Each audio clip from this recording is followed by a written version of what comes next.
So that just gives us the one item left, item number 46. Mr. Guernsey, you want to lay that out for us? Thank you,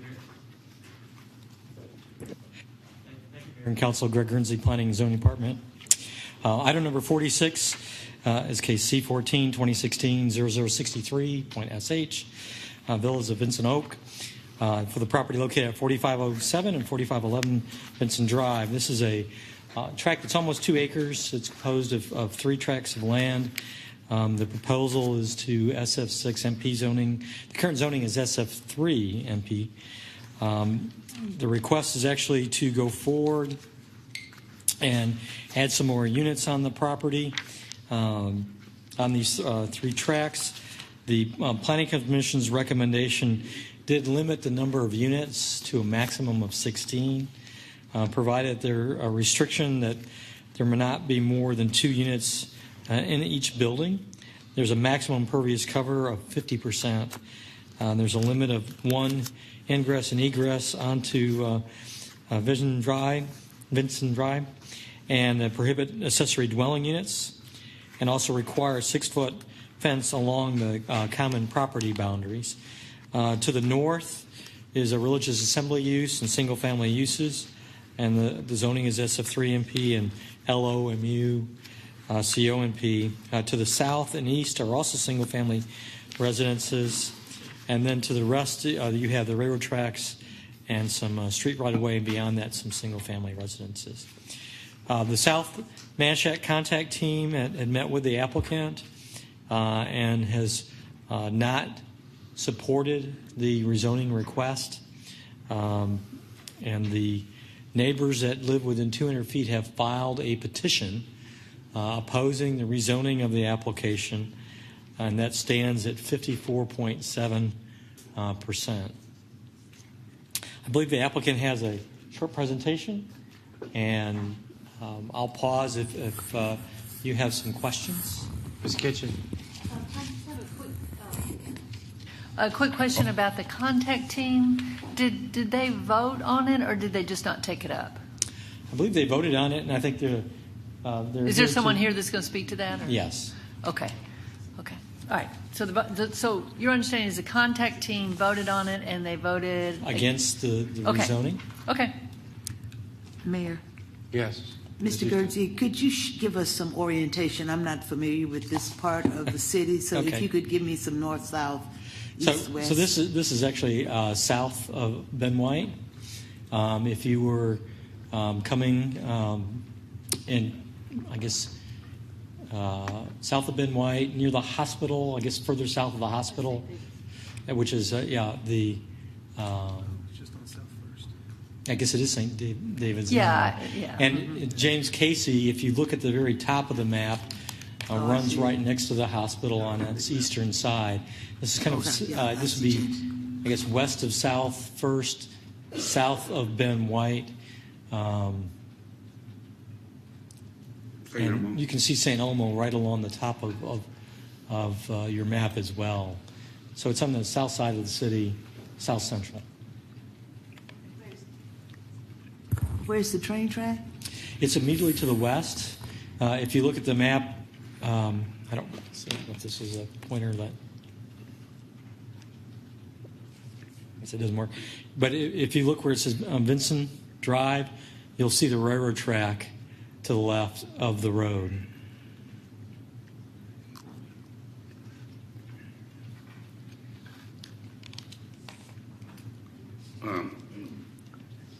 Mr. Anthony? Here, this might be helpful. Hello.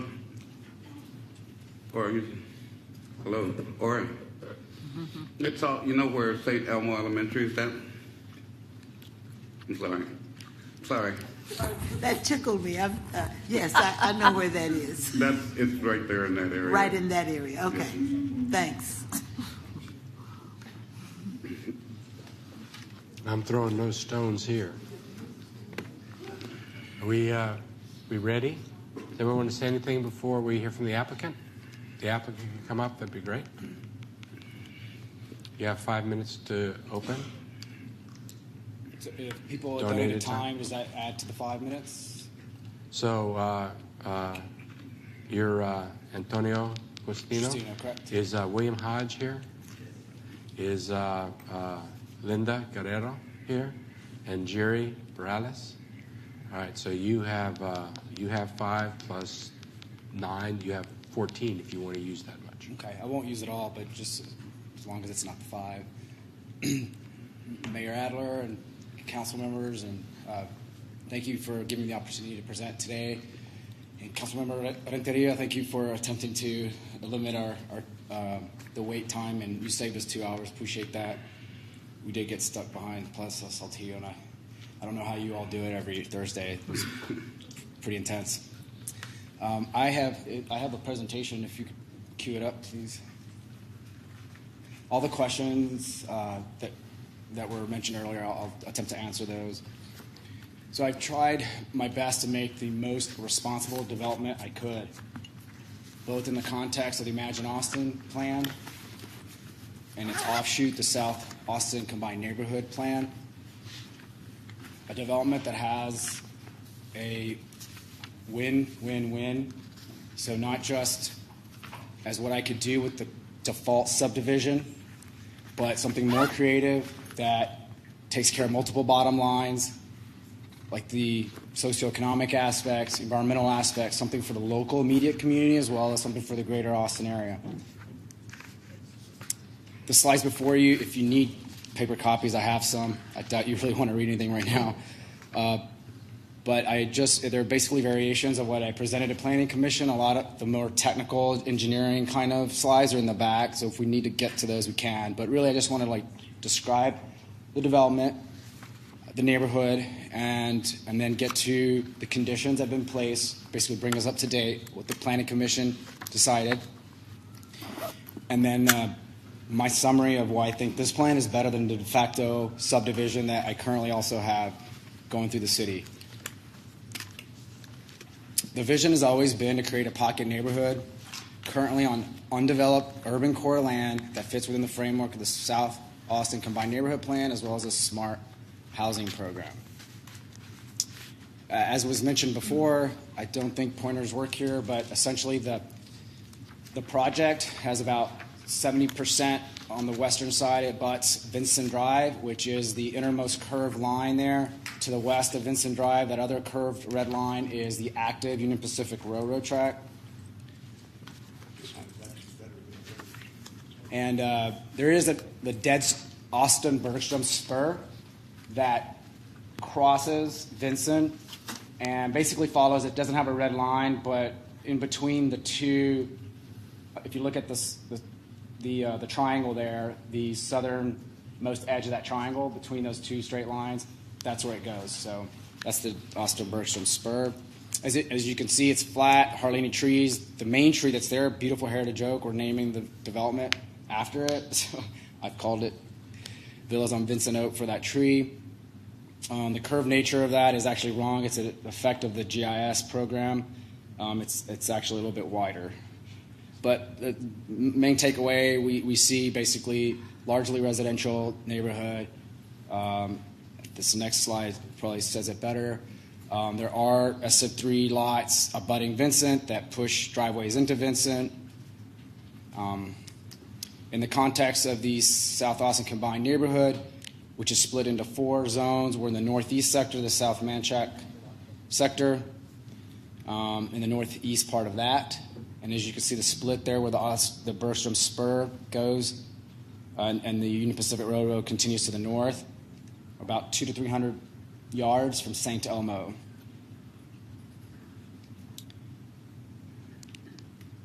How does it fit in the context? I've got some other slides on how it fits in the context of the Combined Neighborhood Plan, but those are in the back. I really want to focus just on the character. The project there is in red. It is, if you see that light yellow, that's residential core. I'm asking for SF6, which is single family. It's everything that's yellow there is SF3 at this point. I am next to something that's orange. As you can see, orange is neighborhood in transition. And to the north of that is the hospital district. And in the definition of SF6 zoning, a part of the definition I don't have here, it does use the word transition. I think it's an appropriate zoning use for something that's on a secondary feeder route that takes the pressure off of some other routes like South First, Congress, Manchac. This is the development. Again, it's a condo regime, so a lot of the empty space that you see in the middle there, both to the east and west, as well as the south part, are going to be part of the neighborhood. Those 16 families will be able to decide what to do there. They want. We can get into that more later, but it is a very. I think it's a pocket neighborhood with the idea being that those 16 families are real neighbors. And as I said, the default subdivision just makes 8 big duplex-sized lots that are just ostracized lots. So the conditions that were placed on this development, so I have to give credit to the Planning Commission. They were a pretty quick study. I think they saw right away what I was trying to do. So what they did essentially is limit, they put a lot of conditions that basically essentially give me the effective and SF3 neighborhood development, but with that added value that I need to make that better layout for to be a neighborhood, an integrated pocket neighborhood. So some of the conditions that were already mentioned, I can do 16 today, so I agreed to limit to 16. The density question's out. It's the same density. The development, I agreed, will not contain accessory dwelling units because you can have those in SF3, but I said I wouldn't do that. With respect to duplexes, they said, okay, the maximum number of joining walls would be 1, so basically a duplex as high as you can go. Pardon.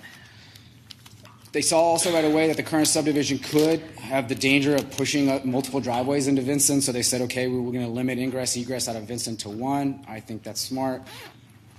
I have to build the fence that was mentioned. And then impervious cover on SF6. So building impervious cover for both SF3 and SF6 is 40%. That stays the same. Normally you can go from the total impervious cover of SF3 goes to 45. You can go to 55 with SF6. They sort of split the difference and gave me 50. With the SF6 site plan, you do need more parking. You do need more water retention. It's a superior site plan. It's a commercial site plan. So presumably that's where that extra is going. Our development right now is not even at the 50. And then later on, after the Planning Commission, voted unanimously in favor. Like a few weeks later, I did talk to Nuria Zaragoza, and she was concerned about FAR limitations. There are no FAR limitations with SF6. In SF3, they're 40%. She asked if I would be willing to further limit FAR to SF3 standards. I said yes. So if that's something that's important to you all, I'll do it. I think, though, that with the other restrictions, it's really kind of a non-issue. It happens by itself anyway.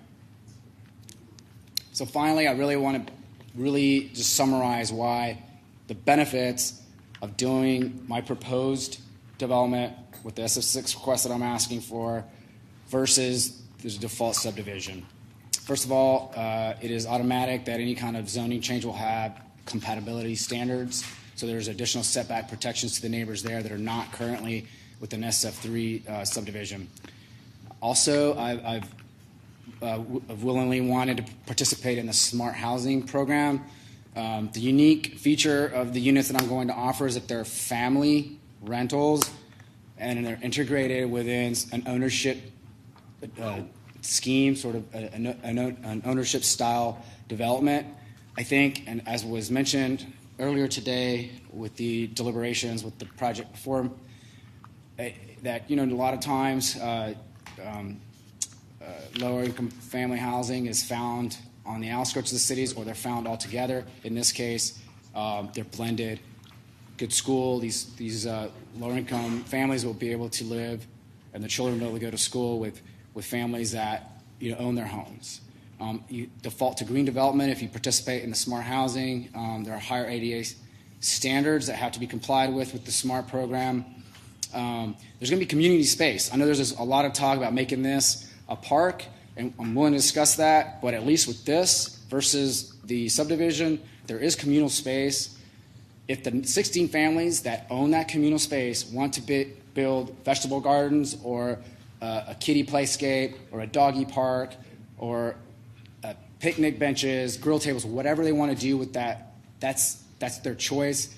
That space is open to everyone there, and if they want to open it to the greater community, they can do that.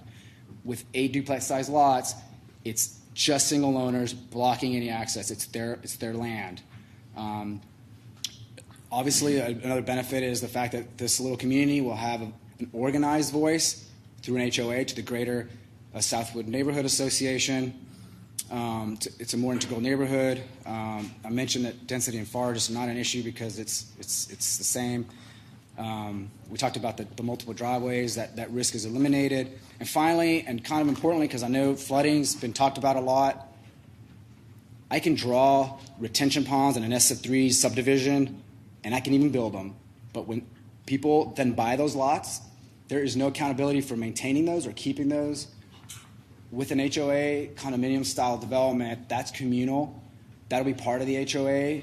It'll be maintained in perpetuity. So there's more of a protection for flooding and the green space that we're talking about with the water gardens. I've got other slides. I've got other things to say, but I'll wait until the questions are asked and I had a chance to listen from the opposition. But that's essentially a summary of my development, and I'm willing to hear any questions. Any questions on the dais? Salter? Yeah. How long will the affordable units be maintained as affordable units? It's the smart housing program mandates 5 years for rental. Yep. Anything else? Yes, Erza? Did you say with the SF3, the current zoning, you can build 16 units? Yes, it's 8 approximately quarter-acre lots, and because they're duplex size, that assumes there's 2 each. Mm-hmm. So I think it's a lesser quality development, but the unit number is, yes, it's 16. That's correct. And that plan is actually a real plan in the city right now, which I'm slowing down because I have 2 active plans, and I'd like to just do 1. So I understand there's extra, like the fence and the impervious cover, there's extra things with this one that's before us, but regardless, you can put 16 units in this one, or you can put 16 units in SF3. Is that what you're saying? So in the backup information, I think it said I could go up to 18 units with my SF3. I think that's really pushing it, to be honest with you. So the plan that I thought was a better value for my lots was 8 duplex units, so that's 16. So hence, I offer to limit to that on the SF6, and that's something that the Planning Commission took, and they made that as a condition. So if you don't get the SF6 zoning, you're going to build the SF3 Yes, with 16, absolutely. 16 units? Yes. Okay, thanks. Mr. Andrea? And can you explain to me that I know that you have met with the contact team, and what was the big concern about? What was their concern about your getting the FF6? So let me just back up a little bit. In August, it was a completely different reality. There was an MF2 application. I didn't have an SF3 subdivision in parallel. And this valid petition came out in August. The signatures were gathered in August. Since then, it became SF6. A parallel application came in, and we started talking to the contact team. The contact team hadn't been organized initially because, well, it hadn't, but I needed to talk to a contact team to do an MF2 because it required amendment to a neighborhood plan amendment. When I dropped it down to SF6, we didn't require that, but it made sense to still talk to the contact team that was formed. I will say that hardly any of the petitioners attended those meetings, but we did have a couple of meetings before Planning Commission, then put their restrictions on it. The main concerns were flooding, always, traffic, always, affordability. Those are, I would say, the main ones. There's other ones, but those are the main ones. Okay. And there is no way that y'all could... There is one more. Go ahead. There was no way that y'all could work out a compromise or anything? I've tried. I mean, I'm trying to give a little bit to everyone. You know, this is, I think, a better development, something I can be proud in. It was the original vision. I've been forced to start a subdivision under current, rights, but I would rather do this. I feel like a lot of their concerns, in every aspect except for one, I feel that my proposed development either maintains the status quo or improves it. So traffic, it's 16, 16, or if you want to put a park, that's an attraction that adds volume there. You don't want a park that no one goes to, right? So traffic is a concern for everyone. I'm a stakeholder. I want to fix the traffic. I've done what I could to cap my density, but at the end of the day, I agree it's a problem regardless. Flooding, I think my plan is better in that sense. Affordability, my plan is better in that sense. There's one more nebulous concern that I can speak to if you want me to, and it's the domino effect that could occur if they let someone change the zoning. I can give you 3 reasons backed by facts why I don't think that, but it's hard to prove that one because it's more ephemeral, but I can give you those reasons if I have time or you want to hear them. I don't want to take up too much time. Mayor? Let's hear it. Okay, so first, this is 2 acres of raw. One parcel was unplatted land. So if you look around, everything has a plat, has utilities in a certain place, has structures in their smaller lots. Mine is no structures, no utilities, it's raw, and it's unplatted. That's just not a fair comparison. You're not going to find, there is no other lot this size. Second, the conditions that I've self-imposed or have been imposed on this, and also, let's say presumably, hypothetically, a developer comes after me and wants to do something similar, and let's say that they don't have planning commission restrictions imposed on them. Let's say somehow they can string 2 or 3 quarter-acre lots together even, and that would be hard to do. All those things would be hard to do, but let's say that happens. The automatic setback requirements, the compatibility standards, it's a high threshold. You need at least an acre and a half to be able to overcome that requirement to make it worth it. So for that second reason, I don't think it'll happen. And then finally, in the intermediate and long term, the development, whether in this neighborhood or in any other part of Austin, is going to be determined by Code Next. And so what we do here today, like for the long term, for this domino effect, it's like it or not, whatever happens in the future will be Code Next. Yes, Ms. Poole? My staff did a little bit of research on the parcel, and I was advised that the northern half of the site is the beginning of the Bergstrom Rail Spur, and there was some interest in reserving the northern half for a trailhead, part of the Rails to Trails effort, which is a national effort. Are you familiar with Rails to Trails? General concept, yes. I may not be versed in the details, but I met as recently as this Sunday with 4 neighbors on that topic. Great. So tell us about that, because Sure. I also have a note that there was a meeting, but don't know how that went. Yep. So, and they admitted this, that they weren't in this capacity, they weren't representing the petitioners or the contact team necessarily, but they were presenting a grander vision. I admit I'm a sucker for grand visions, and it's a good one. I think we all agree that we'd want this abandoned spur to be something, whether it's rail for the city, and they think that, and I probably agree with them, that that's unfortunately a long ways in coming, so in the meantime, it could be a trail. I think that's great. I want that to be a trail, improve the value of the land. I mean, it fits within the Imagine Austin. Everything about it is wonderful. What they want is to use the land that I have for a trailhead. And so maybe they're considering there being funds to buy me out or to do a land swap.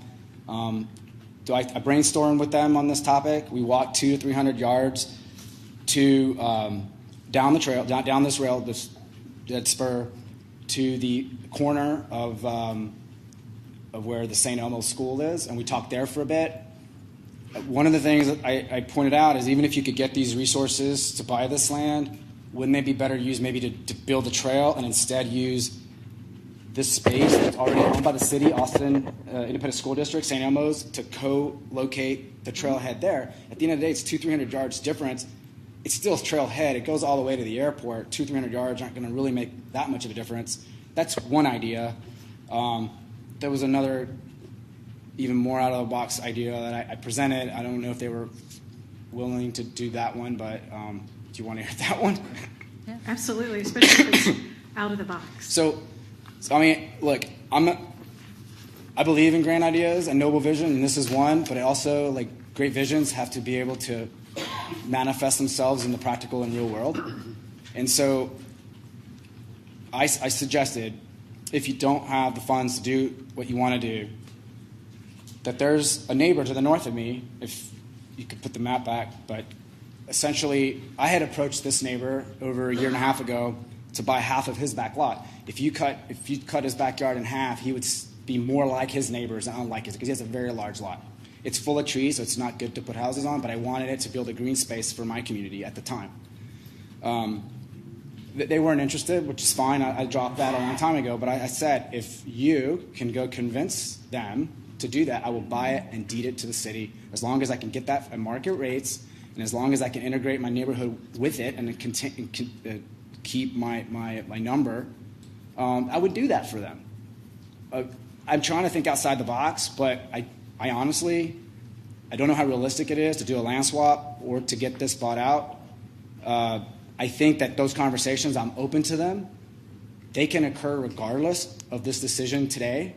And in fact, a SF6 zoning with a condominium regime is more amenable to something like that for access. Whereas if you block access with multiple lots, it just makes it harder.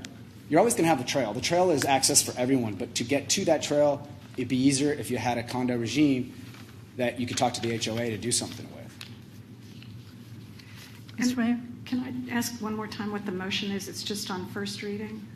Is that right? There's not a motion yet. Oh, there isn't a motion. Okay.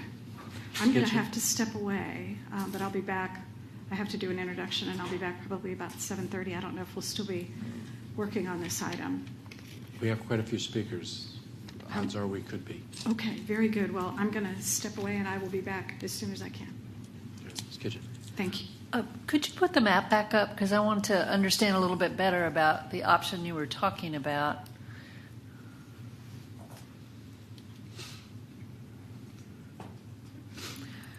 Okay, so you're talking about this big lot that's just to the north. I can't point. Maybe I can point over here. Yeah. Yes, that one. The wooded one, yes. Okay, so If you look at the eastern line of my property, Yeah. those are the backyards of his neighbors, and you can see he has twice the land, right? Yeah. So I was, trying to think of a creative way to put a trailhead there. Okay, so considering that potentially as a trailhead, and then where's the St. Elmo School? Is it like all the way? Is it on the map? Where St. Elmo, the street is, and where that railhead meet, basically there on the other side of the street. You just barely can't see it. Okay, all right. So I can ask the other folks that are speaking, but so y'all talked about this potential idea. Was there any interest in that idea, or? The first response, and I think they may have warmed up afterwards, but I'll tell you the first response was, well, we can't ask that of our neighbor. Oh, okay. So, okay, I'll leave that as it is. But Okay. I think I try to convince them that is more than fair, because what am I supposed to give my land away, but I can't offer to buy something and give it to you? But that's just one idea. Again, I'm trying to appreciate the greater vision for this trailhead, but it has to be practical. Okay, thank you. Further comments before we go to Ms. Kitchen?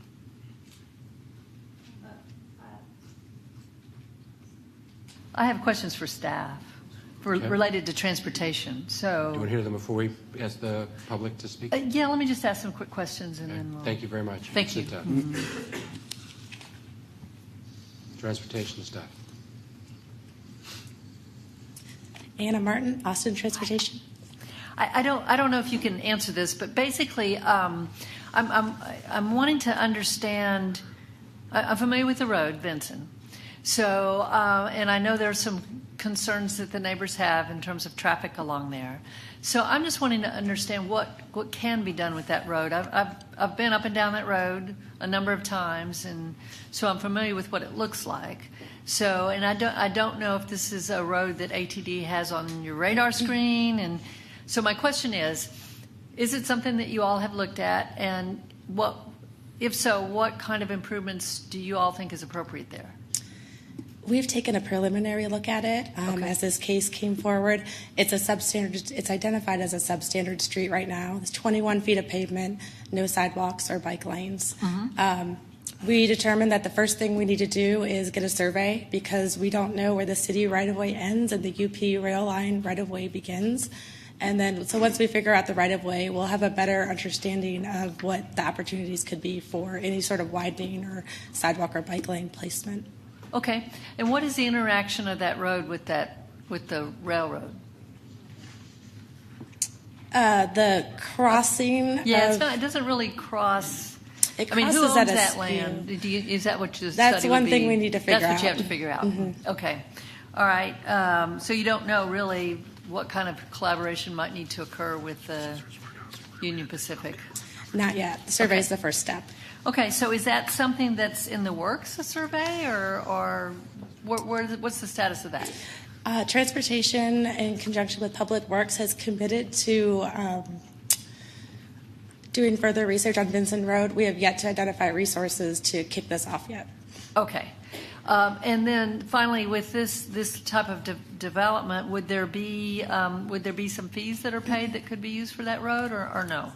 Unlikely. Okay. This project is small in scale, so Yeah. there would be very little available. Okay. So how much? What are we talking about in terms of dollars to at least study Vinson Road? I'm not comfortable giving an answer right now. We haven't looked Do you have into an it. order of magnitude, or we can talk about it later if we don't? But it seems like what you're saying is step one is a survey in order to really understand what's going on that road, and those are the funds that we haven't identified yet. Mm-hmm. I imagine the order of magnitude on that would not be that much. Now, what you then do after that, obviously would be more costly, but that's something I'd like to understand. Is what kind of resources we need to look at to take the first step. So, because maybe there's some way to get started on that. So, thank you. Salter? This might not be for transportation, but for staff. I'm just wondering, can the developer later decide not to build the affordable units or not to make the units affordable? Yeah, Smart Housing Program is a voluntary program, and so yes, they could withdraw. Right now, the incentive for them to do this is reduce development fees for reduced building permits and things like that. But that is an option for them not to go forward. Thank you. Mayor Pro Tem? Mayor, since we're talking about the affordability letter, I wanted to ask a question about that, and I may as well do it now. It's not clear to me from this letter, what is the total amount of their fee waivers? And as I remember the discussion with the developer, they're receiving the fee waivers in return for a 5-year affordability commitment? That's right. It is a two units, 5-year affordability. It's difficult to give you the amount of the fee reduction because usually they're based on the value of the structures being constructed, but the applicant might be able to give you a better idea of what that amount is. If this is successful and going forward, we could work with the applicant and then talk with our development service department to try to get an estimate of what those fees are. I think that'd be helpful. I was a little surprised it was only 5 years. I guess I'd lost track that was. I think that is part of our the standard program. But Goodness. I will note on here that the capital recovery fee is not included with this application. I for see smart that, housing. and the letter. Sorry, I'm squinting at it because I'm just having a little trouble reading it here on the dais. But I think it had, as I remember from reading it in the backup, it had decreased from 100% fee waiver to 25%. It's 25%. Okay. Yeah, I think it would be helpful if we could get a sense from Housing and Development Services what those fee waivers would look like. Okay. Thanks. Okay, we ready? Let's call some folks. Is Ray Collins here? You have some time given to you? Is Margaret Dunn here? Is David King here? Is Tara Connolly here? And Catherine Wall? Okay. You have 15 minutes if you want to take it. I'm sorry, Mayor, this thing's not working too well. That's okay. You have 15 minutes if you want to take it off. Oh, wow, I have a mystery donor in there somewhere.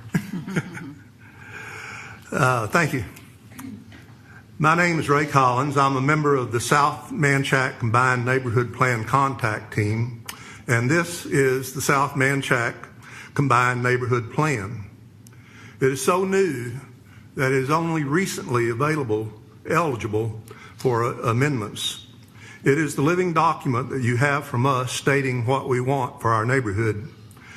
When the city's auditor presented her audit findings for the city's responsibility regarding neighborhood plans and contact teams to the Audit and Finance Committee last November, this plan and the associated contact team were cited as a model for use in the formation of new plans and the updating of old plans.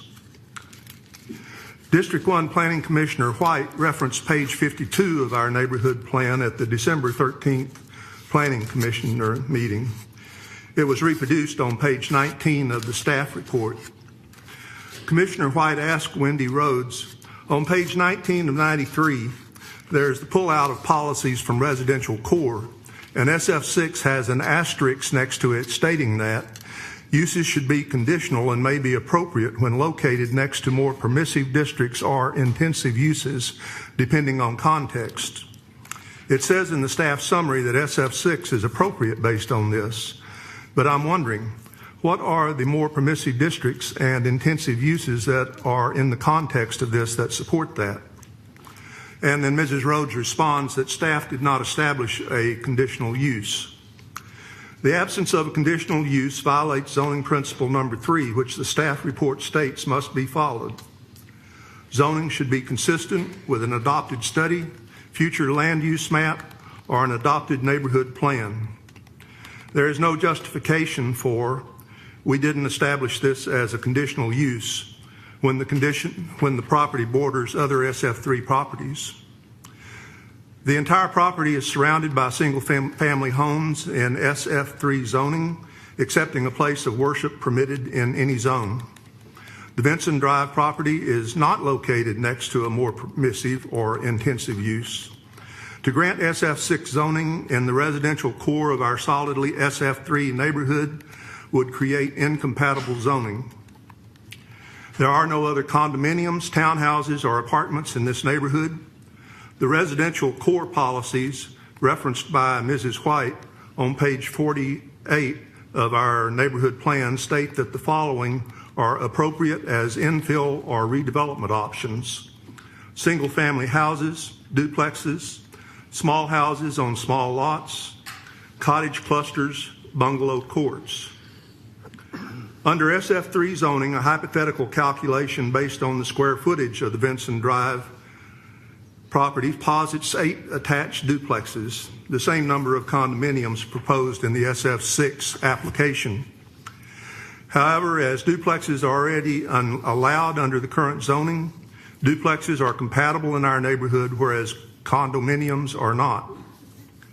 Theoretical calculations aside, the specifics of the site, a heritage tree at the south end and the railroad right-of-way at the north end, will likely result in an SF3 permit for 5 to 7 attached duplexes.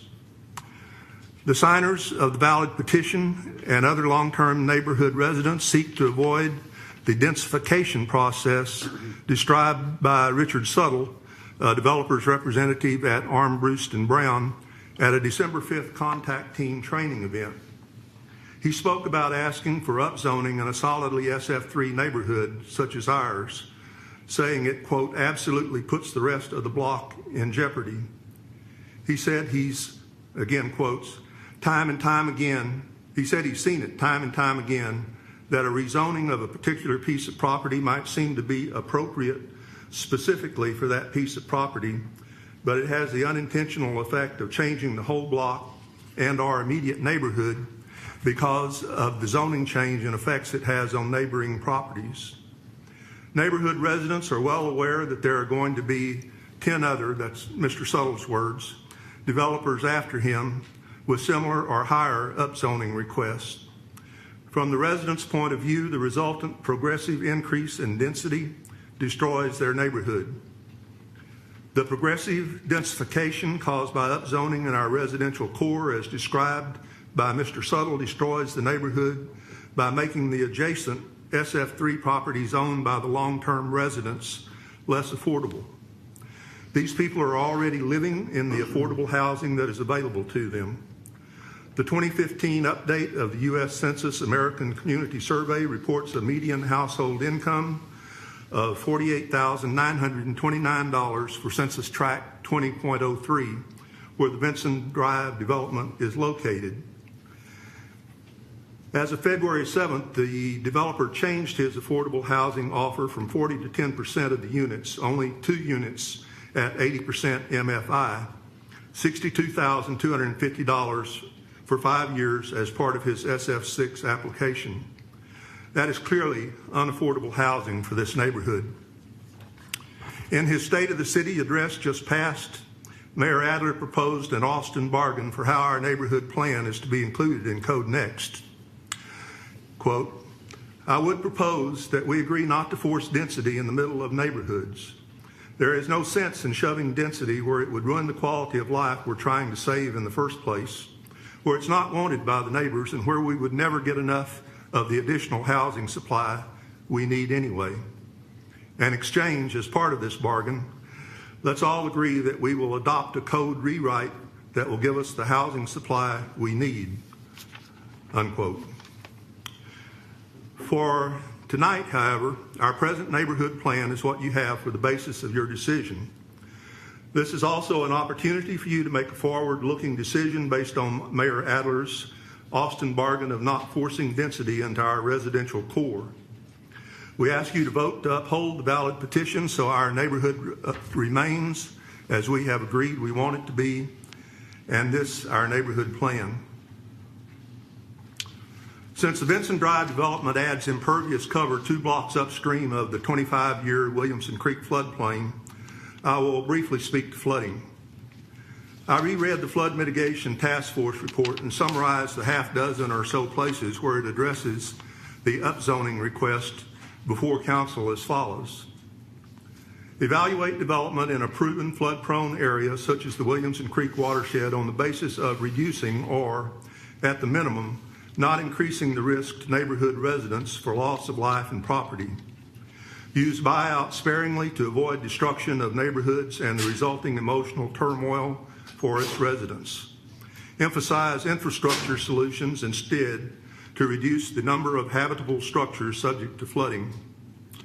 Flood Mitigation Task Force member Roland McCrae confirmed that this is an accurate summary.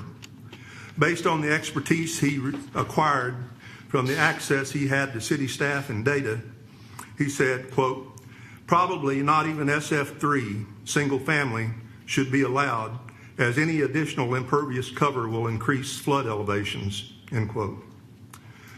Commenting on the additional water that will be moving downhill the 2 blocks from the Vinson Drive development to the Williamson Creek floodplain, he also asks, quote, when we're already in a hole that will fill with water when it rains, please stop adding even more water.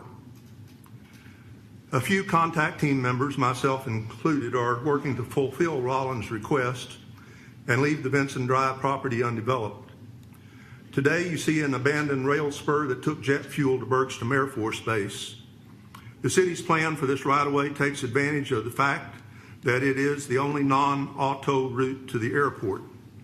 An urban trail is in the works, and the city would be missing a great opportunity to transform this Vinson Drive property into a stopover for walkers on the urban trail to be created and for bicyclists on the Vinson Drive portion of Bike Route 31, already the most heavily used north-south bike route in the city. And then finally, I want to thank council members Kitchen and Renteria by name for the efforts they're making to turn 70 Arrows Rural Farm to Market Road, masquerading as a neighborhood collector street, into something that is walkable, bikeable, drivable, and above all safe.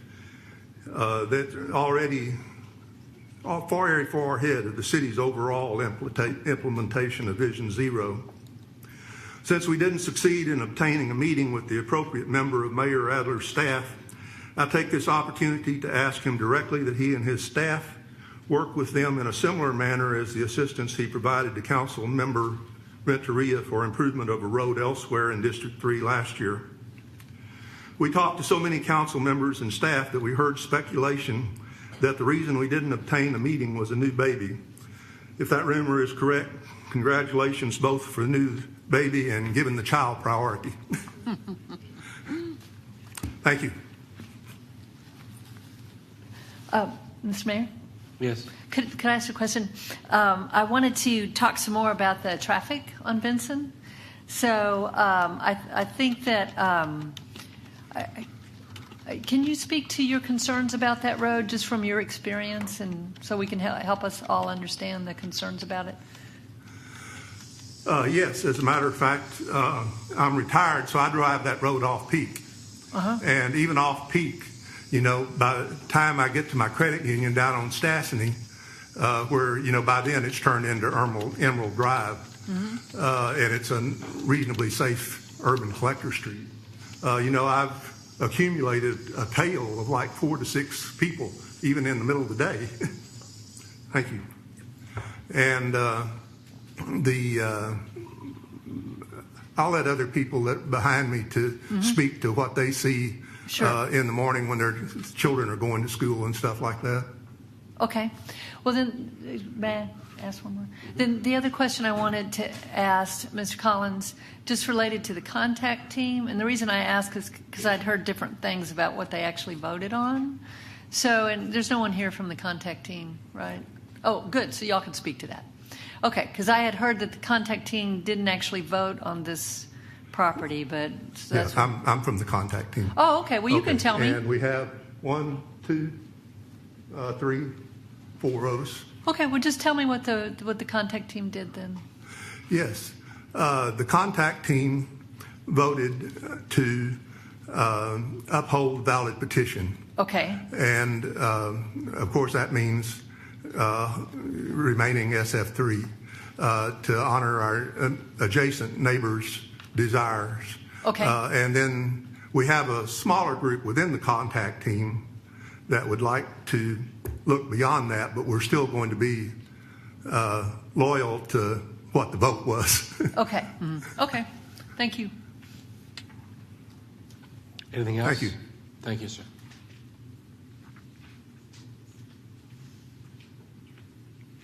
Next speaker is Stephanie Baskin.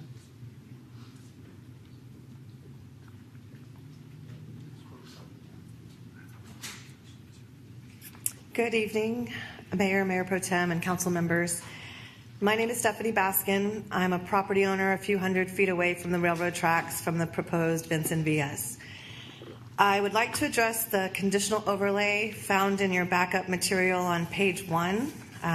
It's the zoning change review sheet. The developer called it conditions set by the PC at the bottom.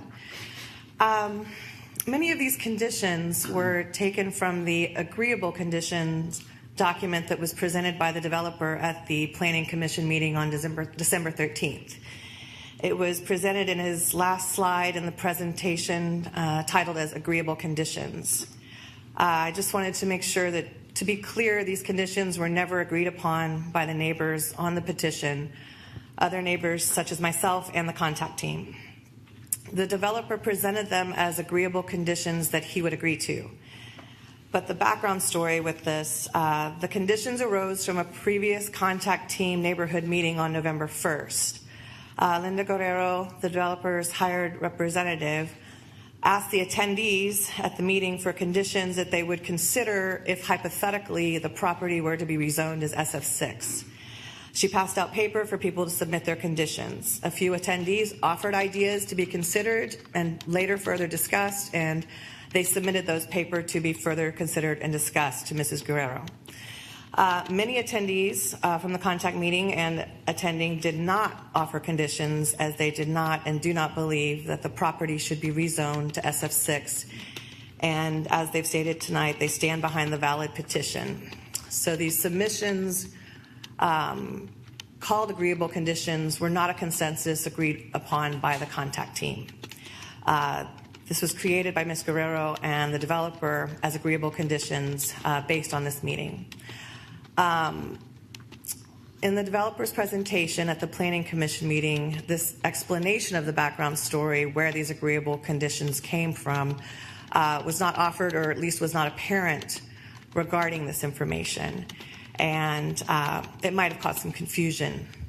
Consequently, a letter was sent after the Planning Commission meeting after December 19th by the contact team to council members, and I think that you guys also have that in your backup material, that the agreeable conditions presented by the applicant to the Planning Commission were not approved by the contact team. The developer responded in an email to the contact team stating that he never stated that they were agreed to in any way and that they are only conditions that he is amenable to. So, in fact, the conditions were not formally conditions at all that were set by the contact team.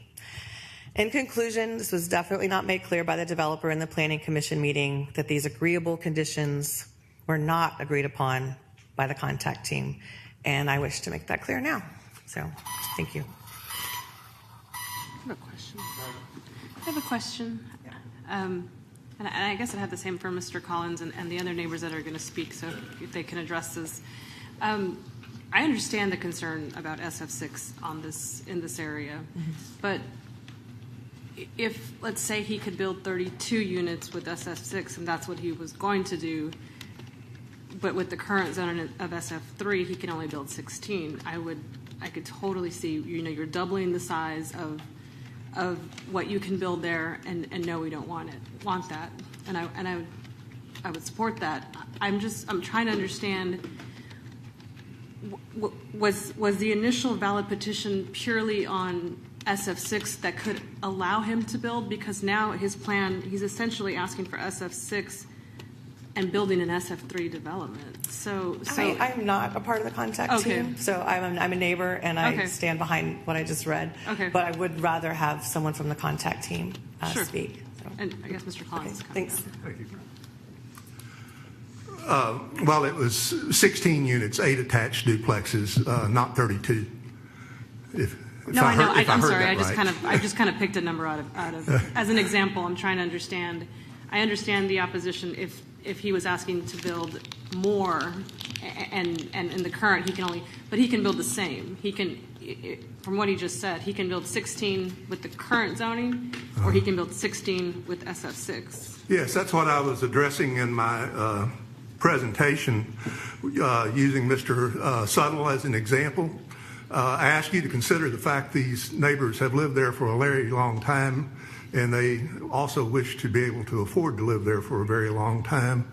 So what their viewpoint is that 16 units of compatible zoning will allow their houses to remain affordable over the long term, however, 10, 20 more years they plan to live there, whereas the progressive densification that starts with this SF6 property upzoning is the very thing that they are wanting to avoid over the long term.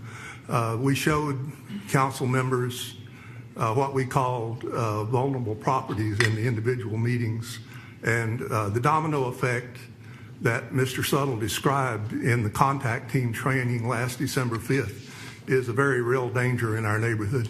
So that's what they're wanting to avoid. Okay, it's not just the equal number that matters to them. So the concern is more the precedent that it would set? Yes, exactly. Even though this particular development leaves it's 16 units, regardless if it's SF3 or SF6. Yes, the 16 versus 16 comparison is absolutely not as important to them as the precedent. Okay, thank you. Anybody else? Okay. Next speaker is Kate Mason Murphy. Is Mary Olmsted here? Mary is not, but I think Mark donated time. But Mark Smith? Yes. Okay, so you have 6 minutes. Okay, great. Good evening. My name is Kate Mason Murphy. I'm a member of the South Menchaca Combined Neighborhood Plan contact team and was part of the South Austin Combined Neighborhood Planning process from the beginnings in 2012. I'm a mother, a former AISD teacher, and a bike commuter. I'm also co-founder of the Emerald Wood Community Garden, recipient of a 2016 NPP grant to create a recreational nature trail along Williamson Creek. I'm a creek adopter, a park adopter, and I sit on the advisory board for GAVA, Go Austin, Vamos Austin. All of these efforts, advocacy, and initiatives serve to benefit our neighborhood, our zone, our city, and our quality of life. After more than 10 years of full-scale community work in this neighborhood, I feel let down by my city government.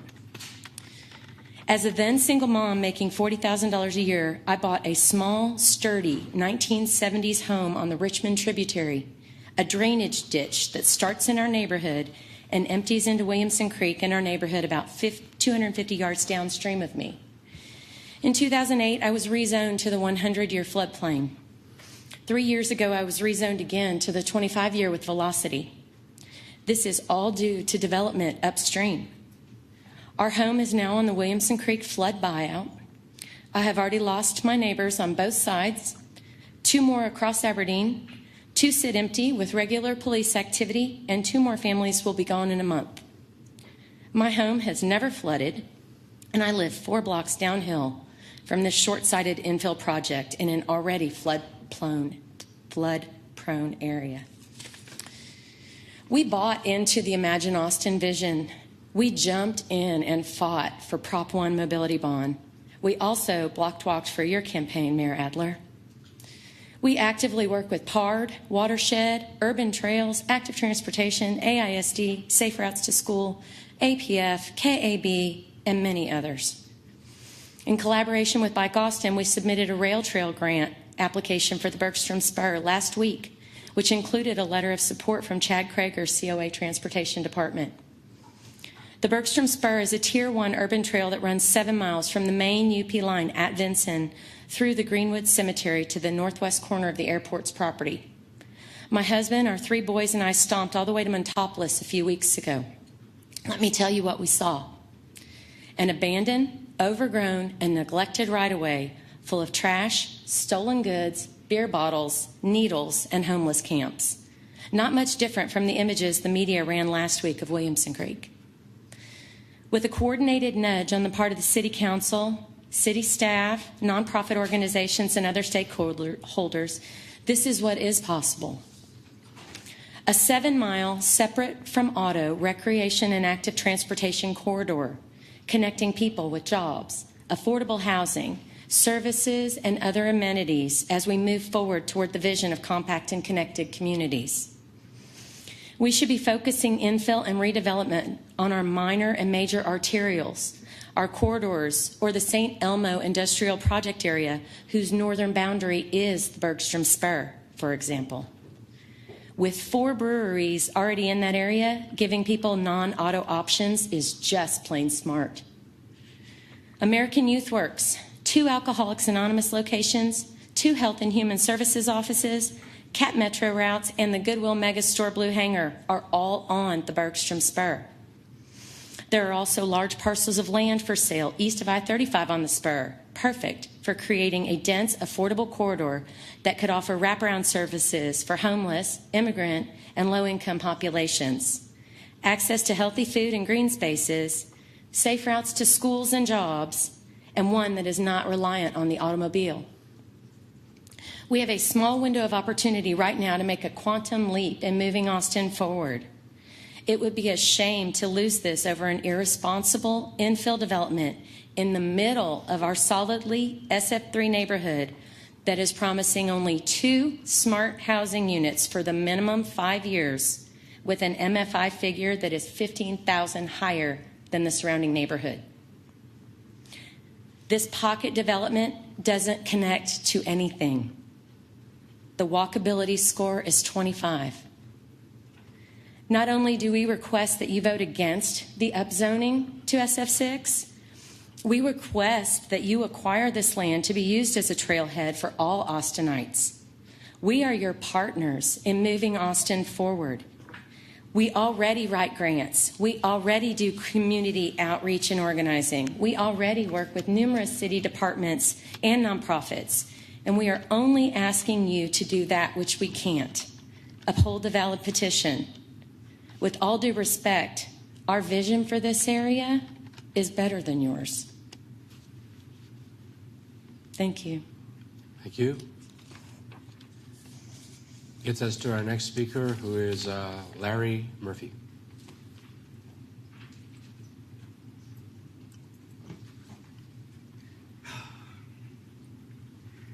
So I'm also a member of the South Menchaca contact team, and I could give you a bunch of statistics and facts, but instead I want to represent our neighborhood and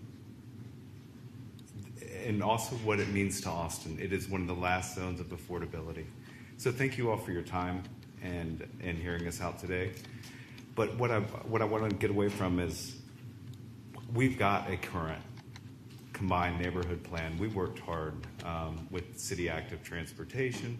We shared visions, Bergstrom Spur, Williamson Creek, lots of connectivity. And one of the major outcries that we had is the cut-through auto traffic in our neighborhood and how South Austin has suffered because of the development all around us into our south in Buda, Hayes County, et cetera, that pushes through our transition zone of the city.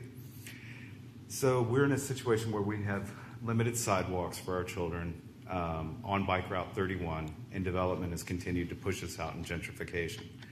We're on the flood buyout because of the development all upstream of us on a little bitty tributary and a little bitty creek system, and this is at the top of our hill. It's going to just further drain into our neighborhood where they're buying out affordable housing. I don't want people to hide under the blanket of safety of this is more affordable housing in our neighborhood. This actually displaces affordable housing in our neighborhood. But what I want to just touch base with is to enroll everyone in the vision. This is a perfect trailhead for major development. If you want to talk affordable housing, look at the possibility along the Bergstrom Spur. We can create it as right now as a trail, auto-free, but basically as for pedestrians, for bicycles now. But we hold on to a right-of-way that is so important in our city. This can be used later for rail. I mean, just even gondola connectivity, just in that right-of-way above it, and keep that trail. It allows development all along that zone towards our state park, McKinney Falls State Park, our airport. Those are our affordable city golf courses. And like I said, through Williamson Creek.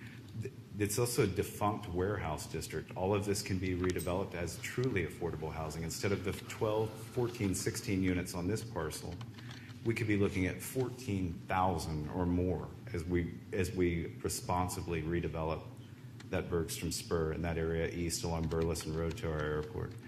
So I wanted to take this time to ask you, yes, to uphold the ballot petition as our contact team has set out to do. But I really want to enroll you all in a greater possibility, not just more of the same old, same old. We're about to rewrite our code. Code Next is coming. We're going to have a different vision forward and a different set of code. It's not in keeping with our South Austin Combined Neighborhood Plan. As you can see, we worked hard on suggesting things like the trail and a big vision forward of revitalization of our neighborhood. But we also want to preserve Austin culture, colorful character, affordability, true affordability. And South Austin has long represented that. So I thank you all for your time and support. Thank you. Mr. Mayor? Yeah. I have a question. I don't know that we're in a position to answer it at this point. I do know that there is money for trails in the bond package that we passed. What I don't know is the Bergstrom Spur, where it falls in terms of our priorities. So I just mentioned it as a placeholder, unless someone else knows, for us to follow up on. It's a Tier 1 urban trail. It's currently on both bicycle Can you move to a microphone? I'm sorry, say that? It's a Tier 1 urban trail. It's currently on the bicycle master plan that was last approved, I think, in 2014. But it's also on the urban trails plan. You're talking about the spur itself, the Bergstrom Spur? The spur itself. Okay. All right. Well, that's something we can talk about. And we don't have our priorities yet for the bond program, for that part of the bond program. That's something that we're going to be dealing with in the next, I don't know, month or two or whatever, or 3 or whatever. And I'm also working on right now the resolution and seeing if requesting the management to see if it's possible to put I have 2 trails that I would like to see it connect. Okay. Besides the one at the Loma, which is in Go Valley, and this bird here. So. Okay. Thank you. And Also, Go ahead. I wanted to also, did you have any questions as far as, I have a unique perspective on Vinson Drive and the traffic issues. I don't know if you have any further questions or. Oh, yes. So go ahead and give me your perspective on that. That's great. So my perspective as a longtime bicycle and walking advocate and as a former teacher in AISD, and Kate and I have 4 children that were raised in that neighborhood. So our safe route to school would be to St. Elmo Elementary, as we discussed, and as that would be at the northern end of this development, but it's also the safe route to our other neighborhood elementary school, Joslin Elementary. So what happened living here for a long time, Vinson Drive is a substandard rural road that acts as a neighborhood collector street in our area, and that's true. But that doesn't tell the story of when we say improving the safety on that road. What we're really talking about is the amount of cut-through traffic at peak times in the mornings and the afternoons. And the road is substandard. It crosses the tracks at odd angles. We have multiple bicycle accidents. In fact, when we were meeting with Tony, the developer, last Sunday, there was another bicycle accident right there on the crossing the tracks right in front of the proposed development on the Bergstrom Spur. So what happens is the road has a really long unimpeded distance from Stasny to St. Elmo. There's no traffic calming, there's no traffic mitigation, there's no stop signs or stoppage. So as people pour through in the mornings, right, they're flying down the road. But the problem is if you look at it where everything comes together, Vinson Drive, St. Elmo, James Casey, our arterials are clogged out there, South First and Menchaca. So at every opportunity, the auto traffic bails through the neighborhood then to keep flowing, keep moving along that Emerald Forest, Vinson Drive corridor. It backs up at St. Elmo because of the fact that there are no lights, there are no stoppage of flow. In other words, everyone has to yield to T-type intersections. So there's no real clear right. The traffic backs up. There's no real clear priority.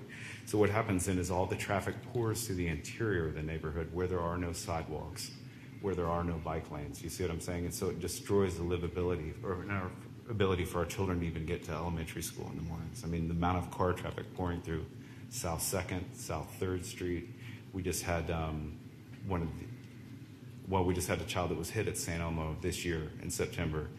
And I'm a citizen, I can say this. That was our B-Cycle director. That was his son.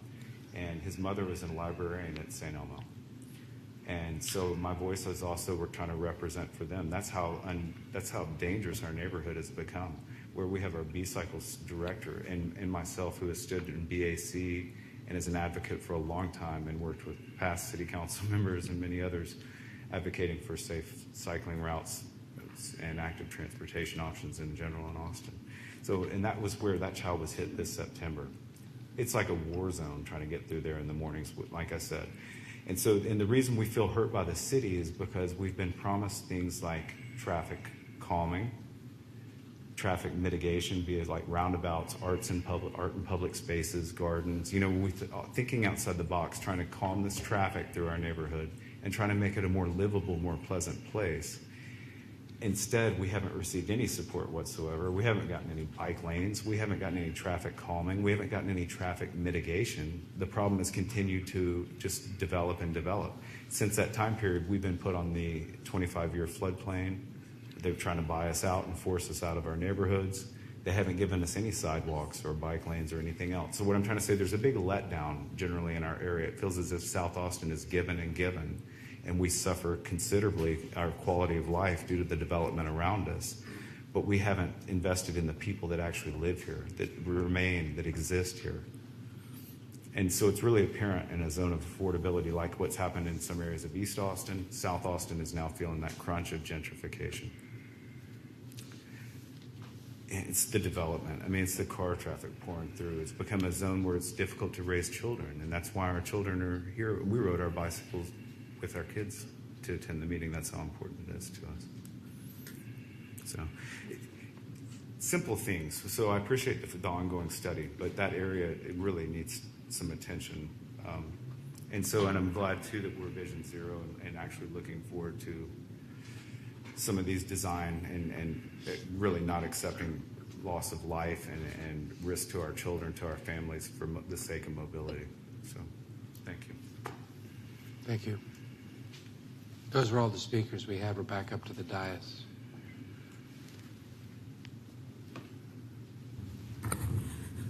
May I ask a question of staff, Mayor?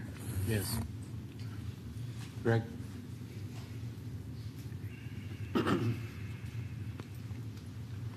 not sure if the applicant wanted to rebut anything. Okay. That's usually part of Do you want to ask your question before they? Why don't you go ahead and ask your question? Thank you, Mr. Guernsey. Can you remind me if we have any policies or regulations about one way in and one way out? Seems like we've had this conversation before. Actually, I might defer to ATD. They usually are the ones that deal with driveway permits. Okay.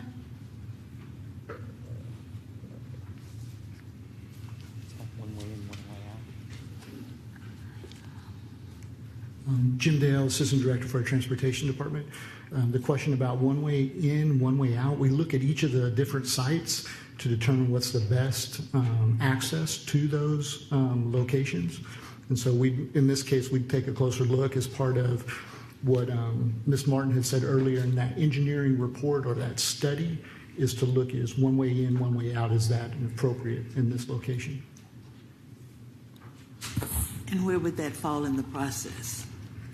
That is one of the things that we discussed earlier, that we have an action item from the dais to look at what the cost of scoping that project would be. And so we're going to come back to, we'll bring the information back to the council, and it would be part of that project, which we don't have funding right now, but that would be something else that we would look at is, do we have any available funds that we could put towards this that also maintains equity with the other needs within the city too for similar types of projects. Okay, thank you. You're welcome. Does the applicant want to close?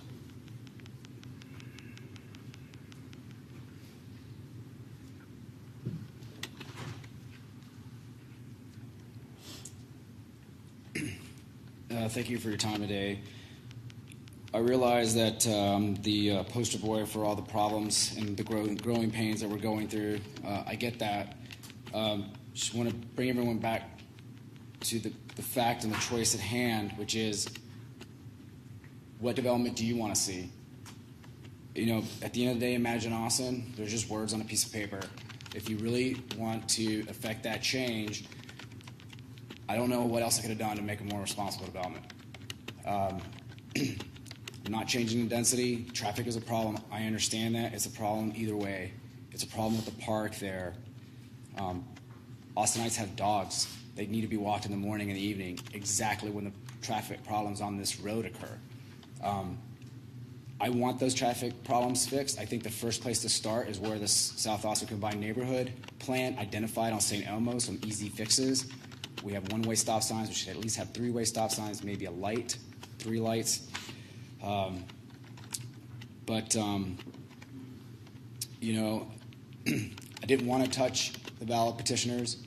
I don't know how many people here are actually in Pio Renteria's district, how many on my side of the railroad tracks, how many ballot petitioners are actually here. But I could have gone door to door. I just didn't want to take, there's a lot of elderly people there. Some only speak Spanish. I speak Spanish. I probably could have a good chance of turning a lot of them, but I didn't want to put older people in a fight for a signature. I didn't think that was fair. What I do think is fair is a choice between a default subdivision that I'm going to do or what I think is the most responsible thing I could afford. I wish I could have given you more affordable housing. I think I've gotten a letter from Sandra Harkins at SMART for just about every percentage because things have changed as we've gone along. At one point, we were going to do an MF2 because I thought they said I had to do 40, and so the plan changed briefly. Then we went back. It's gone through a lot of iterations. This is, at this point, all I can do with the restrictions that were placed on me. I hope you see it my way. Appreciate your time in any case, and I am willing to keep the vision that the neighbors have. I understand where they're coming from. I'm also a citizen and a member of a neighborhood in Austin that has the same problems. Thank you. Can I ask you a question? Sir, yes. One of the issues that's come up here could possibly be an answer to the question that you asked, which was if there's a higher and better use for this property as part of the trail system. And we have money that's been put aside for that. I don't know how those are being ranked or not being ranked.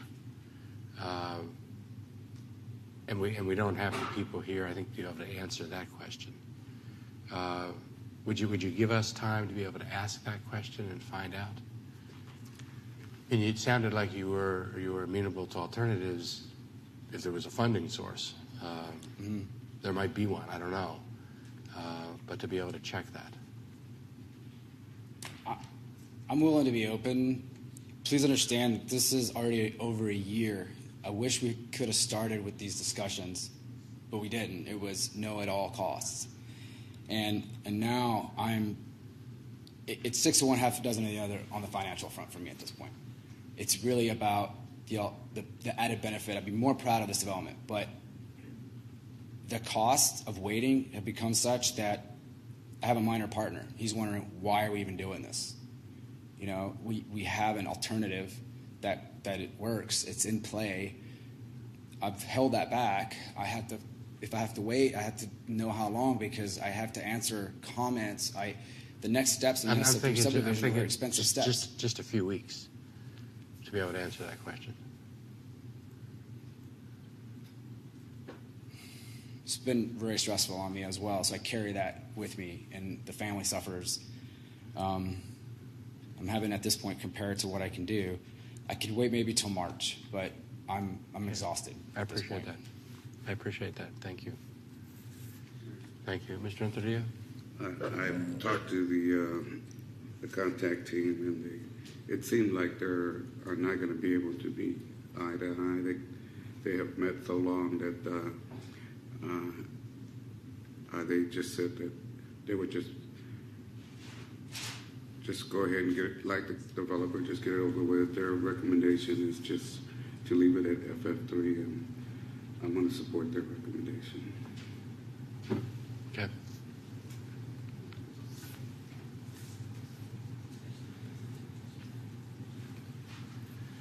I guess I'm trying to. I mean, it seems to me the highest and best use to make part of the trails, and I'm struggling with the same question that I think I heard Councilmember Garza ask. We're making a decision about use, and we're deciding between two things. Best as I can tell, both those things generate the same car traffic. They generate the same flooding potential. They generate the same massing. They generate the same number of people. It all seems to be the same. I look at this track, and to me, it's not on the corridor. It's inside. It's internal to the neighborhood. So for me, as I look at this, if this increased the massing, or increased the traffic, or increased the density, or increased the units, or increased any of that, it would seem to me, I think, to be an inappropriate use here. But it doesn't seem to be what it is that's happening. So the question is, and I can't tell what I'm not, maybe it's, sir, if you come back up to be able to ask that question, could you come up for just a second? I'm struggling with this on that, Mr. Collins. Mr. Collins is the one I want to talk. Yes, Mr. Collins, if I could. Sorry. I thought I heard you wrong, Mary. No. And I think you were talking to Jim, and yes, he had a baby. It's Rudy. I would make. Oh, excuse me.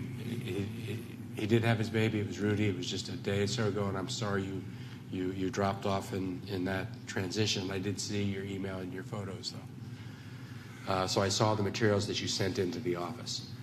But help me understand the question of. I mean, I understand not putting greater burden into the middle of a neighborhood. But what I'm having trouble with is seeing where this is additional burden. I understand the issue that says, someone would say, it's not so much the burden that this is causing, it's the fear or the potential that might happen somewhere else in the neighborhood because we do this. And I'm trying to figure out if that's the objection, or if this development proposal as compared to what can otherwise be done is the objection. Well, I'll answer your question this way, Mayor, and if I don't get to it, well, just give me a hint. It was really impressive to me at the December 5th contact team training that Mr. Suttle, a very experienced man, as we all know, and a very successful developer's representative, said that to us, that I made my presentation about the progressive densification. And you talked about that before. Is that what the real objection is? Is it? Yes, it is indeed. So it's that. It's not so much this plan or what he would be doing. It's the precedent that it would set for somewhere else. Right. It is incompatible zoning for our neighborhood. That is the thing. It's SF6 when is incompatible to our neighborhood. It will lead to the people that want to continue living in their present affordable housing to no longer be able to afford there over the next decade or two. I mean, they don't plan to move. They've lived there quite a while already. If it sounds as if even more preferable than having him build the other development that he can build with the duplexes would be if somehow or another this made sense to be incorporated into the trail plan.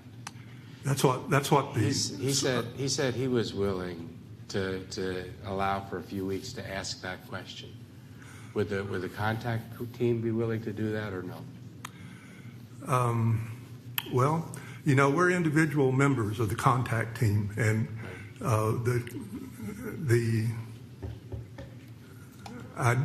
and as I've said before, we do want to go beyond what the contact team voted on, but we are also going to remain true to what the contact team asked. What the neighbors asked the contact team to do. And so, no, I don't see any point in waiting. Did that give it? And everybody's an individual here? Yes, we're all, we have 4 contact team members. Does anybody feel differently or the same, or does anybody else want to? The thing is, I'm of the opinion that any private development on this piece of property, given the current existing conditions, given our flooding conditions, any private development on this piece of property at this time is irresponsible. So I would think that no one in the neighborhood, as far as I know, would object to having a park, a green space. I mean, our big outcry is the flooding and things like that. We are here to represent for our neighborhood to uphold that valid petition, but I would think the obvious big win for everyone is affordable housing and responsible development, and not more of the same old irresponsible. So let me ask a question this way. You have a valid petition. So it might very well be that the valid petition prevails. And the ability to put in the 14 condominiums, or 16 condominiums, whatever the number is, doesn't happen. And instead you have 16 or however many duplexes. We don't have the ability to say you can't develop on the property because there are certain things that he can just do. So the first question I asked was, is there really additional burden to the neighborhood between the condominium plan versus the duplex plan? Since it's the same number of units, it's going to be the same number of traffic, it's the same FAR, it's the same flooding protection, it's the same of all those things. And since we can't stop the latter, then the question is, why would you stop the former? Collins said it was because he was concerned not so much with this development, but what it might mean somewhere else. And I hear that, but usually in those instances where it's the same development and it's contained in that unit, I have voted to let that same develop because it's not increased burden. And then I voted against the precedents and said I'm not going to extend this if it does result somewhere else in an upzoning or additional burden. But you could win that. You could win on the valid petition vote, in which case the developer, since we can't stop him from building, could move forward with the duplex. So the question I asked was, should we pause for 3 weeks and see if there's a better solution to that? And I hear Mr. Collins saying, no, don't pause. And so I think we're all under a burden to be our word and to represent for our neighbors and to uphold that valid petition. But if you're asking me personally, I'm just a citizen that's on the contact team, and I am here to represent for my neighborhood and for our community. But I think the obvious thing is what we have to look at. These are all uncomfortable situations and conversations. Y'all have to deal with them all the time in the development. I think the bigger burden that's upon us is how do we preserve our right-of-ways and our public spaces? How do we keep life pleasant and livable looking forward in Austin? And whether this development, just this one little development, is this really what this is about, or is this about a bigger win, a greater good for our community going forward, whatever that community might look like in Austin? And I think, in my personal opinion, is that this is an invaluable right-of-way that has been unused and neglected. And if we start thinking outside the box and think creatively, not just more of the same old, this is not a personal stand of mine against development in general. This is a stand against this particular piece of property and its usage in our neighborhood. And I think the greater good for the greater number of people in our city moving forward would be to preserve this as a stately trailhead. It's in an unusual situation with that Bergstrom spur peeling off the I hear, but you understand that the question before us is not, do we allow development or not allow development? I know. That's not the question 3 in weeks. front of us. And so I feel reluctant to say that as a member of the contact team. My personal opinion is that I would rather have the 3 weeks to negotiate and see if we can't come up with a much better solution for our community in terms of, to me, the win is no development right there, given those conditions, given the existing conditions and everything else. So it's hard for me to answer exactly what you're asking me. Would it be my vote to give it 3 weeks and see if we can't come up with something else? My personal vote would be that's what makes sense to me. Because if the development's going to occur, it's going to occur. We're representative of our community, and we're going to uphold the valid petition. But if we have a chance to do something outside of just those limited options, you see what I'm saying, and try to negotiate something that's a bigger win for all of us, I stand for that. Okay, thank you. We're on the dais, Ms. Halter. At the risk of asking a stupid question, I'm trying to understand. It sounded like Mr. Giustino was building under SF6 because he wanted it to he needed a condominium arrangement, which is not allowed under SF3. And in doing that, he was adding a bunch of setbacks and other stuff that would be beneficial to the neighborhood. He was also required to put more parking in there, which then required him to go up on the impervious cover. Is there some scenario that gives him fewer parking spaces and allows him to do the condo and keep it at SF3? Under the Texas property codes, you can condo just about anything. So someone could get a permit from the city for a duplex and then file a condominium regime that's allowed by state law. So you'd have Unit A owning the building, Unit B owning the building, and the land held in common. We have many properties that have been developed in Austin the last probably 10, 15 years where you might have two duplexes side by side and they have a common driveway that comes in the front. And you'd have a building permit for one duplex, a building permit for another duplex, but they share the driveway. So condominium may be more of a misnomer. I think it's really being able to develop as a single site under the SF6 and arranging the buildings in a configuration that's more flexible. He could build them further away from that large tree, for instance. You could provide more setbacks, allow for the detention pond and filtration pond that might be on the property. So if you're speaking of just the ownership, yes, he could do a condominium, whether he does duplex or not. I think with the condominium townhouse zoning that we have is a little bit of a misnomer. We call it SF6. That's just the name of the district. But the SF6 allows the buildings to be placed more easily on the property and range more easily because you're not confined by the lot lines. that he would have to have with each duplex unit, and then have setbacks for each unit from the other unit. He could actually bring the units possibly closer together and arrange them in a different pattern. And that's not possible under, I mean, we can't make a variance that allows him to do that and keeps it SF3. I don't know the answer to this. If he would have to do duplexes, he's going to have a duplex lot. So if he does the SF3 in order to build 16 units, he'll have to have 8 lots.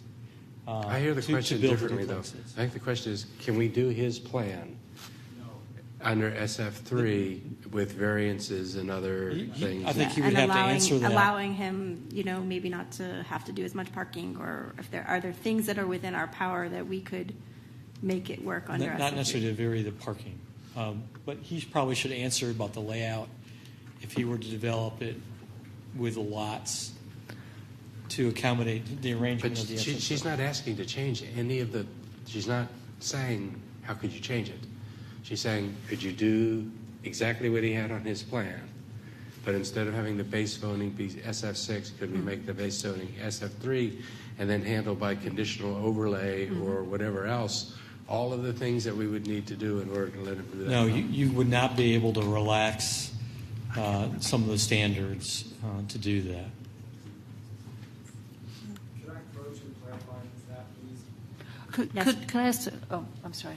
I'd like him to clarify. So I think I need to clarify what he said about doing a condominium under SF3. You can only condo out that one duplex on that one lot.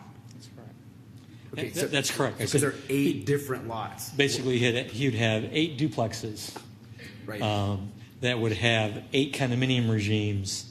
But there's still, what I'm trying to do, it's one site plan, one lot that has all that community space. And I think she understands it. She was asking the question, could you do your plan if we zone this thing Absolutely SF3 not. with different, and that was the question she was asking was not, could you do it 8 times? Her question, I think, was, could you just do it? Ms. Kitchen? My question's for law. So my question is, why not? And just for an understanding of the law, I understand that Councilmember Alter's question. So is it because we can't do variances to SF3? Is that that we cannot alter how any of the SF3 rules? Is that what it is under the law? Under our zoning regulations, your conditional overlays can only make site development regulations more restrictive. You cannot loosen them. You cannot make them less restrictive. Okay. Mr. Gassar?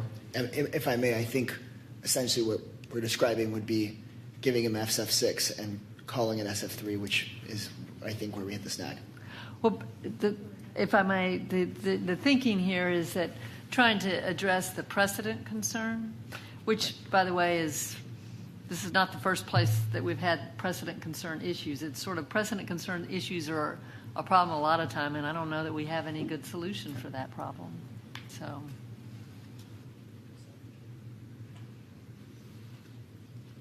It does seem, I wish there was an alternative. I mean, because the neighborhood is okay with the development on this track. He's okay with the development on this track if it could just be on this track. So we're going to end up with a development that he doesn't want to do, that's not as good as the one that would be done, that the neighborhood is okay with, because we can't call it the right thing. And that seems beyond unfortunate. Ms. Kitchen. And I would say that in the context of the neighbors are also, what's important to them is to fix the road, so we've got that on the list, and to do everything we can to get the trail. But those are two related issues that we'll want to proceed with regardless of what happens on this track. And also, they want some kind of guarantee that the rest of the tracks next to that won't get zoned SF6. Because that's what seems to me that's the whole problem. When Richard Stoddle went and told them that there's going to be a domino effect. I know that's the concern, but the only reason we would be doing SF6 here is because on this track, it was being limited, the SF6 was being limited to no greater density than could be allowed under SF3. So what we could say is there might be other tracks that could be zoned SF6, but in no event would they be zoned SF6 in a way that allowed them to deliver anything that was greater than SF3, and only then if they had the pre-existing right to do SF3. Ms. Kitchen. I am interested in the idea of allowing a little more time, as you suggested, to try to figure out these things. Maybe that would work. Ms. Garza. I mean, I've heard two different things. I've heard we don't want to set precedent, but then I've also heard we don't want this developed, and so we cannot control. I mean, the waiting for 3 weeks to me sounds like we're going to try to find a way to buy this from the developer, and I just signed a letter the other day about a Rails for Trails grant. I mean, there's limited funds to even get grants, and that grant is just to do a study. And so The 3 weeks, I think, could go beyond that. The 3 weeks would be to solve the riddle that we're. And I'm not speaking against what you said. I'm just saying what I'm dealing with as regards to discussion and decision for myself. And it seems we're basically looking for funding to buy the developer out, not just for the market rate of the land. It would be for what he could develop this to. So it would be the land plus the improvement. So and I understand the concern about precedent, and it's a very, very valid concern, but we can't control what future councils do. So even if we left this SF3, nothing stops in 10 years when this council is different people from some other tract of land. They're coming to that council and asking that council for SF6.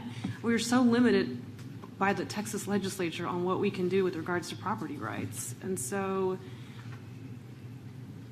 I hear the concerns and the people.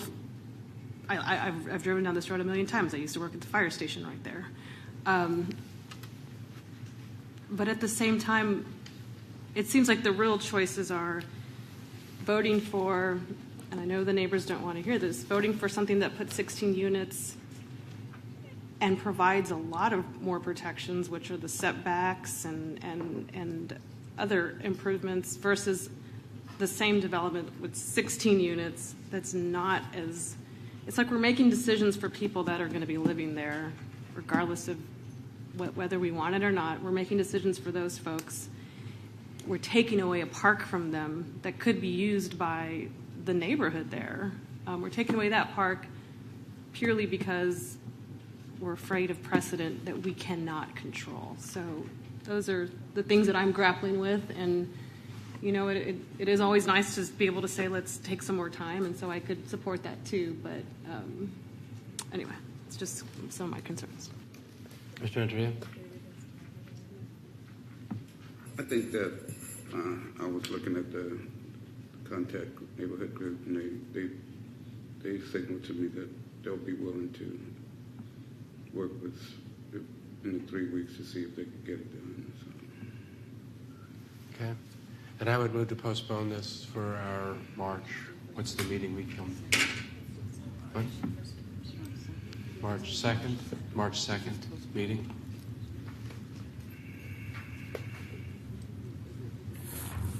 Are you available to come back on March 2nd?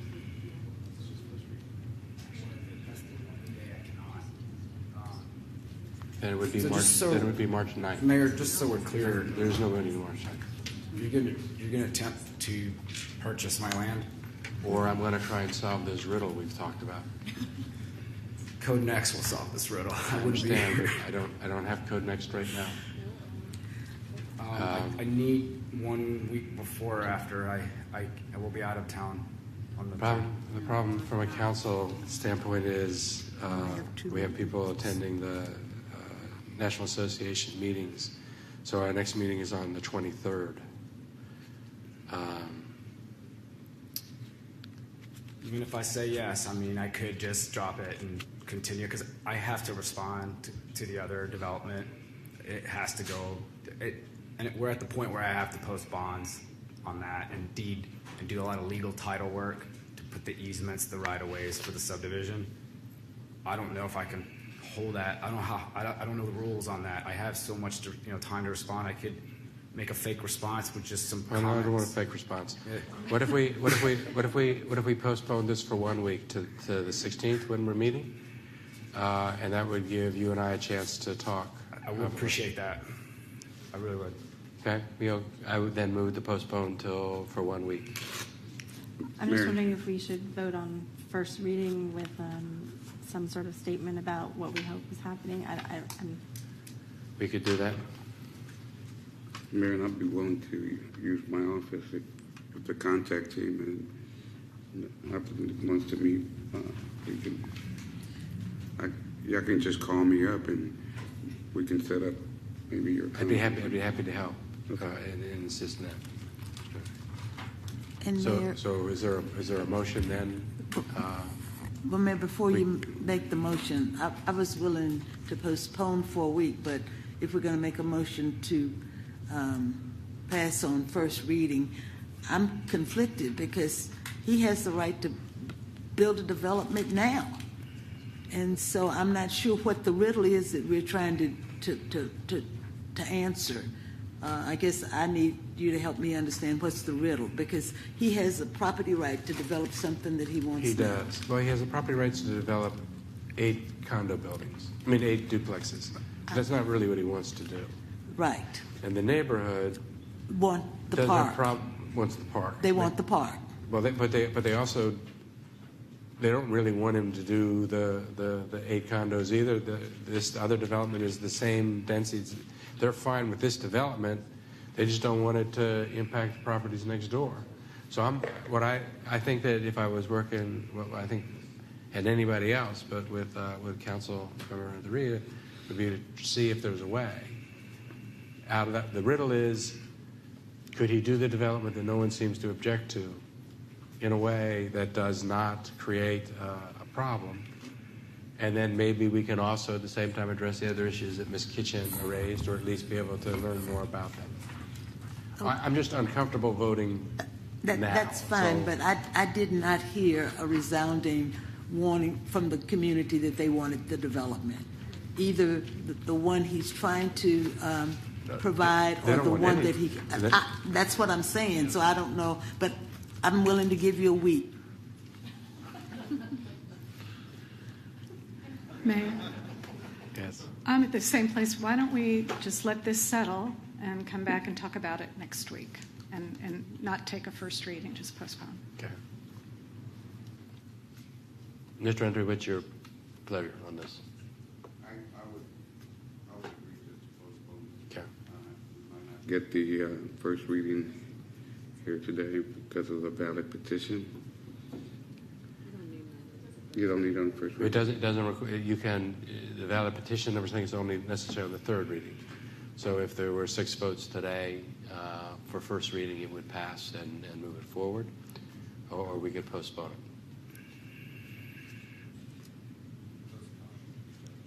Postpone. If we're asking for a motion, postpone instead of taking the first reading.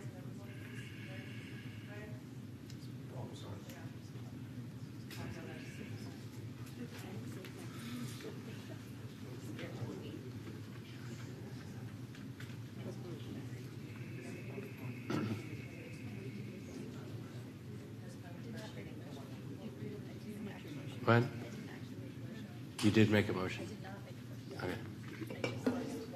So, all right. So we'll come back and we'll ask for a motion on the dais. Yes, sir.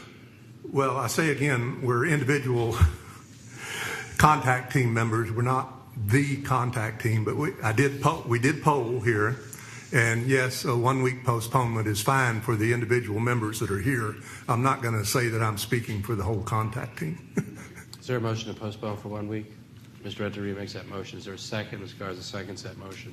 Is there any further discussion? Let's take a vote. Those in favor of postponing 1 week, please raise your hand. Those opposed, please raise your hand. Flanagan votes no. The others voting aye. This is postponed. That's all the items we had. Can you wait here for just a second as a group? This meeting stands adjourned. It is 8:27.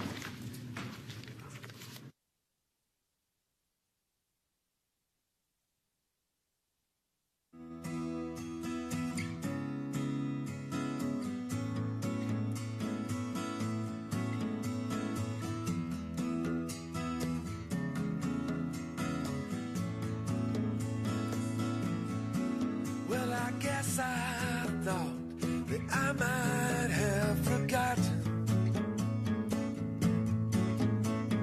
where it all was really coming from.